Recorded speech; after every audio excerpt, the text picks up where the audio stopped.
Hey guys, welcome to Bastion Time. I'm your host Bastion. This is Nintendo News. Let's get to that news, shall we? First of all, Sony has released, well not released, but they have a patent that has been uncovered that looks an awful lot like the Switch. Now, I don't know when exactly this patent was filed. I probably should have looked into that before starting this rant.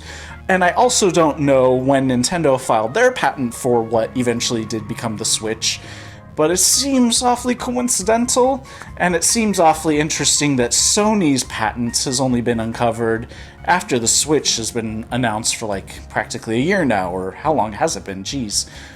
So anyways, all of that is very interesting, and it sure reminds me of back when Nintendo announced the Wii, and everybody was like, what the heck is this? Why would anybody want this?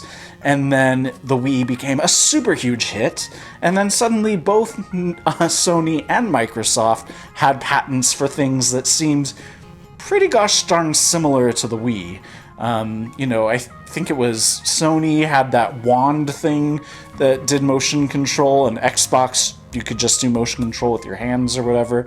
So anyways, I just find it very interesting that Nintendo announces the Switch, and suddenly Sony has a patent for something a lot like the Switch. I'd sure like to see a timeline of when these two patents came into existence, the Switch one and the Sony one. But anyways, if you want to read more about that, there's a link down there for you. So the NES Classic Edition, that little mini NES thing that, only has 30 games or whatever on it, people have hacked it, of course, to be able to play the entire library of NES games. And then people were able to hack it to be able to play also the entire library of Super Nintendo games on the thing. Now somebody has hacked it to be able to play Nintendo 64 games. So basically, this thing can emulate anything, really, it sounds like. At least anything Nintendo-specific up to Nintendo 64. I suspect that Nintendo is not too pleased that people have done this, because I really kind of think that around a year from now, maybe at E3, let's say at E3 we might be hearing about something that's like the NES Classic except for Super Nintendo, and I think they were hoping to do that, and then the next year one for Nintendo 64, and so on. So, But anyways, if you want to read more about that, the hacking involved, by the way, is not simple. It's quite complex and convoluted, and I strongly discourage you from doing it, but if you want to, there's a link down there for you. Our next story is about a piece of Nintendo history.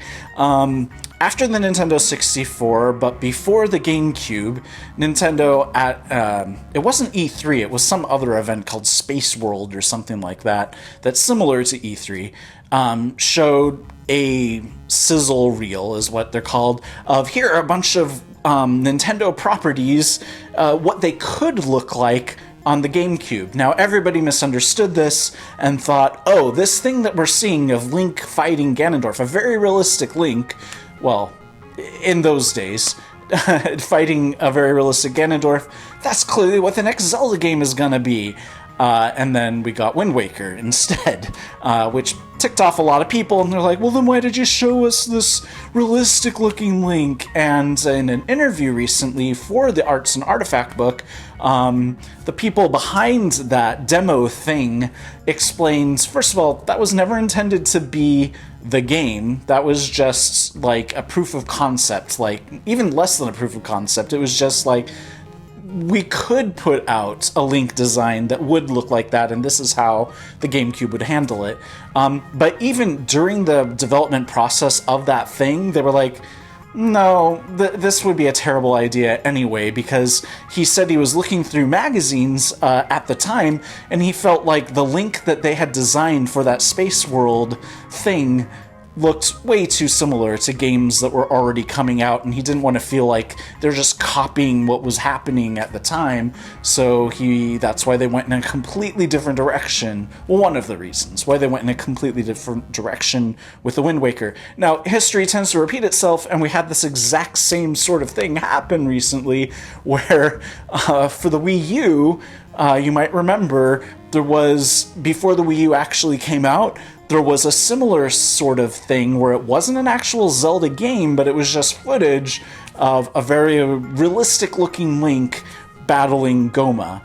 And everybody was like, oh my gosh, this is the next Zelda game. And it was like, if you pay attention, you'll notice they made it crystal clear, no, this is not the next Zelda game. And then we got Breath of the Wild, which looks kind of like cel-shaded and cartoony, which I'm all for. So anyways, it's just funny how basically the reason why they went in such a different direction was because of actually developing that model of Link looking super realistic, realizing this is the wrong direction altogether.